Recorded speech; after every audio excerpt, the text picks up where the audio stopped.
d'amnistie qui défraie la chronique. Y en a marre réclame son abrogation totale. Ces activistes qui dénoncent son caractère sélectif interpellent le président de la République, Bassirou Diomaye Faye.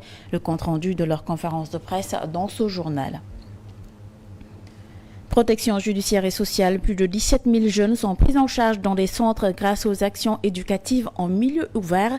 Dakar, la ville la plus affectée, représente 33% de la prise en charge. C'est ce qui ressort du rapport 2023 de la Direction générale de la protection judiciaire et sociale. Nous parlerons également du recrutement de 1000 jeunes volontaires de la consommation. Ils sont chargés de contrôler l'application de l'homologation des prix des produits de grande consommation. L'État qui mène le combat contre la vie chère, elle les fait intervenir dans toutes les régions du Sénégal. Voilà, c'est tout pour les titrages. Merci beaucoup Germaine. Voilà, mes téléspectateurs, c'était tout pour le sommaire. Restez bien avec nous. Tout de suite, le développement.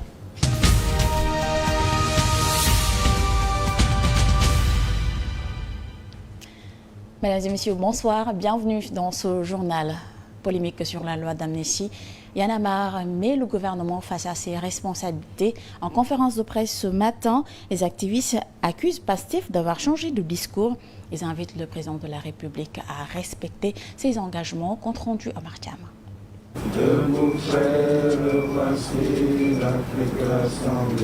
En conférence de presse, le mouvement Y en a marre n'y est pas allé par 4 chemins pour demander l'abrogation totale de la loi d'amnistie. Il n'y a pas de raccourci possible.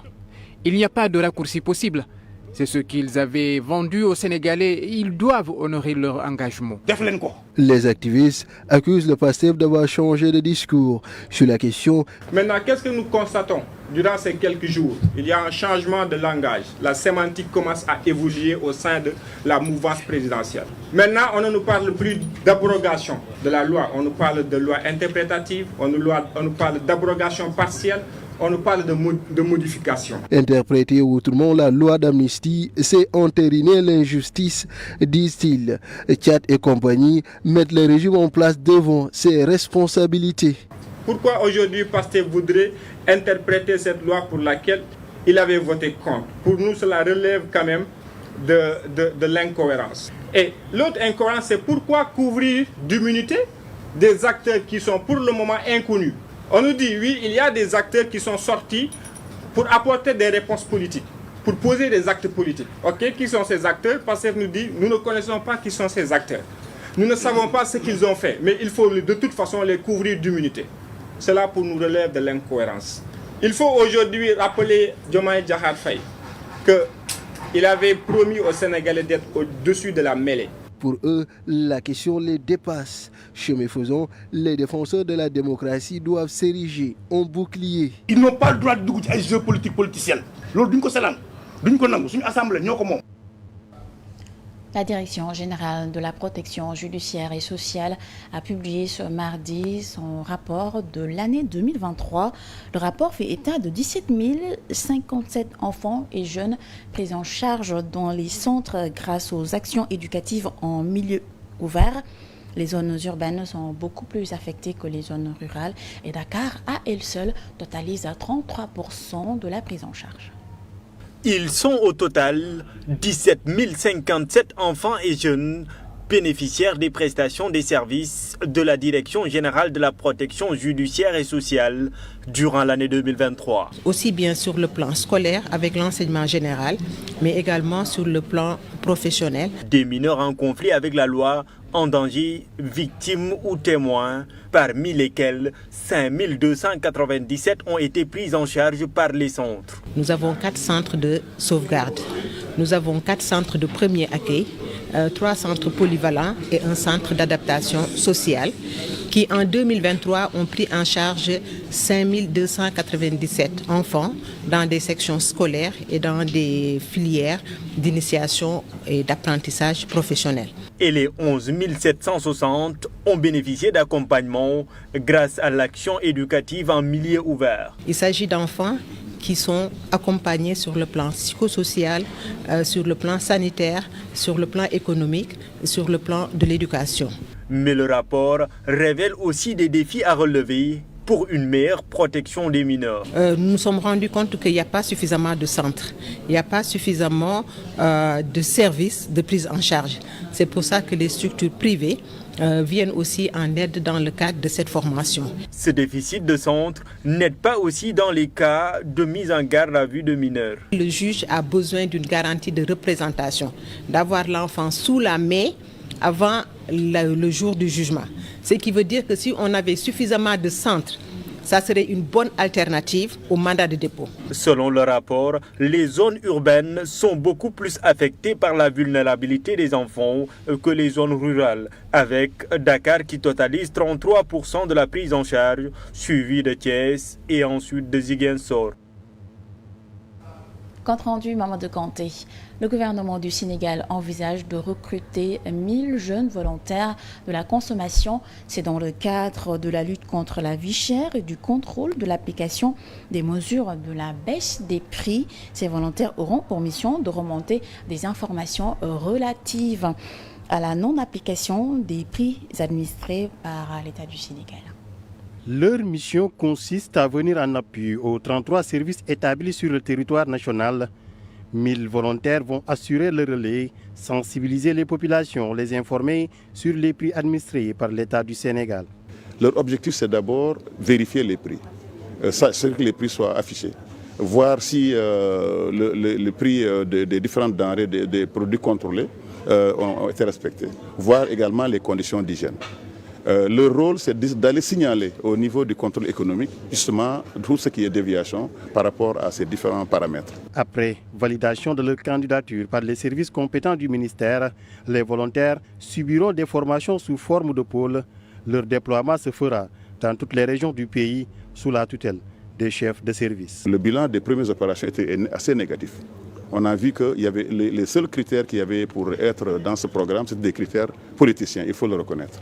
Il y avait des quotas de 200 personnes pour tel politicien, de 50 personnes pour tout. Et ça, c'est ça que nous voulons arrêter.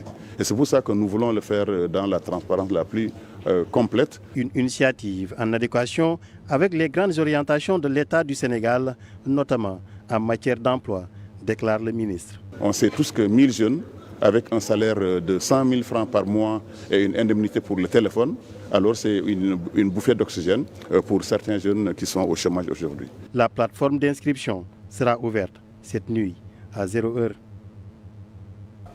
L'association des consommateurs a pris part à cette rencontre et c'était l'occasion pour le président de l'UNACOIS d'alerter les autorités. Selon Ousmane Chindiaï, les 1000 volontaires ne seront pas suffisants pour faire respecter les prix. Nous l'écoutons au micro de Moussa Mané.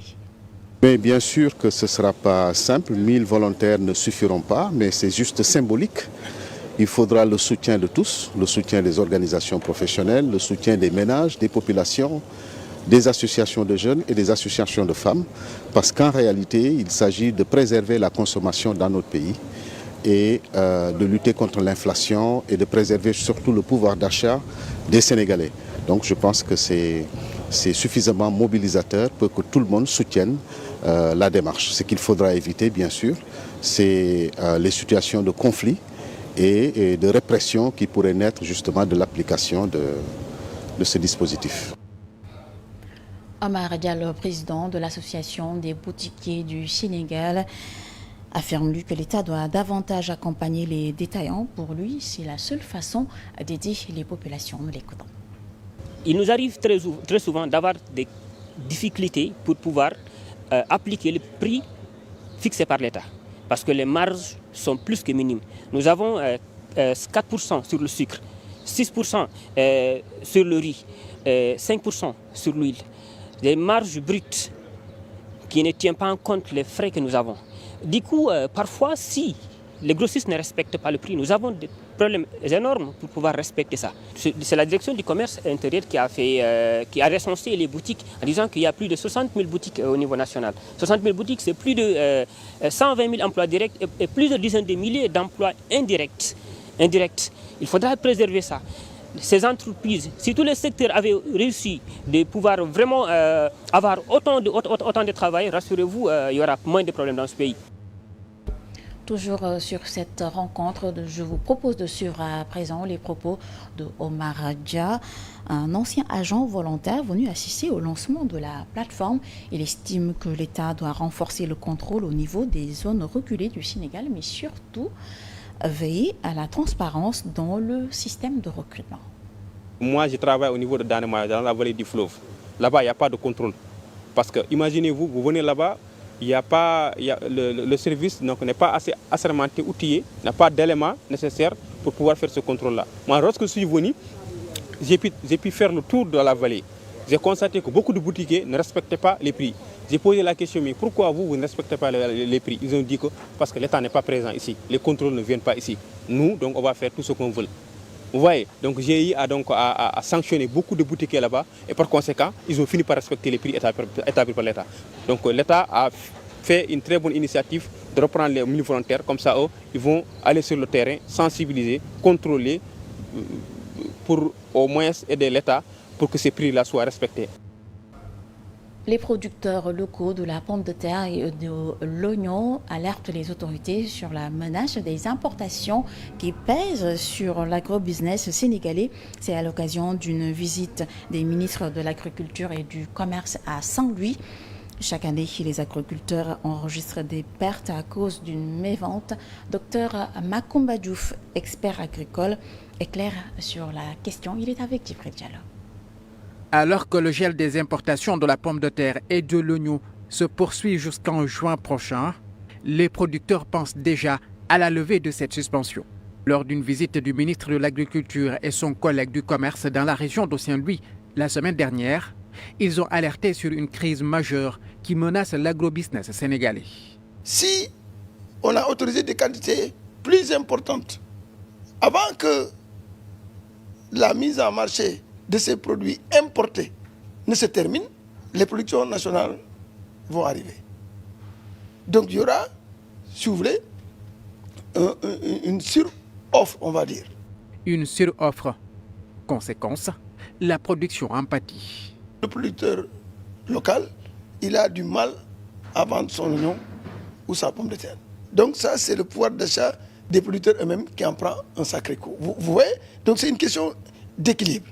Alors, que faire pour trouver le juste milieu? Éviter la rareté du produit qui entraînerait la flambée des prix ou encore une suroffre sur le marché qui occasionnerait une perte du côté des producteurs? Le mécanisme de régulation, une question de quantité, par exemple, de produits, je veux dire oignons ou pommes de terre à importer, de quantité importante, autorisé à des délais pas très éloignés. Le Sénégal pourrait ne plus avoir besoin d'importer de l'oignon ou de la pomme de terre d'ici quelques années, mais il y a beaucoup à faire, surtout dans le domaine de la conservation. C'est possible d'être un privé et d'investir dans les chambres froides. C'est-à-dire que ça profite. Donc, je pense que c'est des opportunités à prendre, à saisir. Il faut que le Sénégalais les saisisse. Il faut que le secteur privé sénégalais les saisisse. Sur la qualité des produits, l'expert agricole estime que le Sénégal a l'une des meilleures pommes de terre. Il a par ailleurs appelé les producteurs de l'oignon à faire aussi des efforts pour mettre à la disposition des consommateurs des produits de qualité. Le 18 mars 2024, le président Macky Sall a rencontré les dirigeants des médias nationaux dans un contexte marqué par des tensions politiques liées à l'élection présidentielle et des critiques sur la liberté de la presse. Cela fait aujourd'hui 1 an. La rencontre, symbole d'un dialogue renouvelé, a permis au chef de l'État de réaffirmer des engagements clés pour renforcer la démocratie et l'indépendance des médias. Le rappel des faits, c'est avec Ousmane Ba. Le président Macky Sall, qui était dans une logique d'apaiser le climat social, avait senti la nécessité de rassurer le secteur de la presse, qui est un pan majeur de la démocratie. Il avait donc pris plusieurs engagements dans ce sens. Parmi ces engagements, la révision du code pénal pour supprimer les peines d'emprisonnement pour diffamation, injure et diffusion de fausses nouvelles. Le président avait aussi promis de garantir la sécurité des journalistes, notamment en enquêtant sur les agressions passées et en créant un mécanisme de protection en collaboration collaboration avec les associations professionnelles. Sur le volet économique et pour faire face aux difficultés financières des médias, un fonds d'appui de 10 milliards de francs CFA a été annoncé pour moderniser les infrastructures et former les professionnels. Des allègements fiscaux ciblés ont également été évoqués et approuvés par le chef de l'État d'alors. Il s'agissait par exemple de l'effacement de la dette fiscale des entreprises de presse et de la fixation des frais de redevance TNT à 500 000 francs CFA au lieu de 1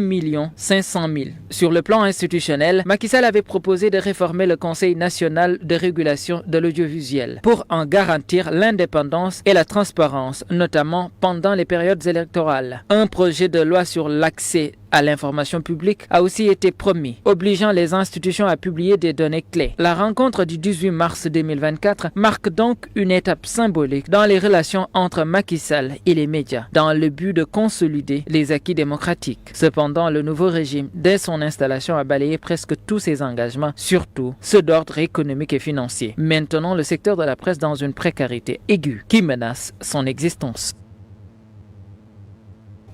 Actualité internationale pour terminer, la conversation téléphonique entre Vladimir Poutine et Donald Trump qui portait notamment sur un projet de trêve dans la guerre en Ukraine s'est tenue ce mardi 18 mars. À son issue, le Kremlin a indiqué avoir accepté de cesser les frappes sur les infrastructures énergétiques en Ukraine pour 30 jours. La Russie a informé les États-Unis de ses conditions pour une trêve, parmi lesquelles l'arrêt de l'aide occidentale à Kiev. Et voilà ce qui met en terme à ce journal que j'ai eu le plaisir de vous présenter. Merci de l'avoir suivi. Tout de suite, la suite du programme avec Aïcha. À toi, Aïcha. Merci beaucoup, Germaine. Nous nous retrouvons à demain. À demain, Aïcha. Merci à Germaine, Anastasia Diouf. Merci à vous aussi, amis téléspectateurs. jaajëfal leen bu baax a baax ci seen kóolute ak ànd ngeen ànd ak suñuy programme ma fàttali leen rek programme bi li ci des seen plateau Ramadan Show à partir de 21h30 ngeen ànd ak Maymouna Ndour Faye tey nag dina dalal Demba Ndour en première partie nekk secrétaire général national syndicat autonome des médecins, pharmaciens et chirurgiens dentistes du Sénégal. En deuxième partie dina dalal ki nga xamante ni moo di Serigne Mbacké Ndiaye nekk ancien ministre, ancien porte-parole de la présidence de la République à partir de 22h45. man nag ma jox leen dig daje bu ëllëg inchallah à 18h. D'ici là, portez-vous bien et passez une excellente soirée. Jaa ngeen jëf.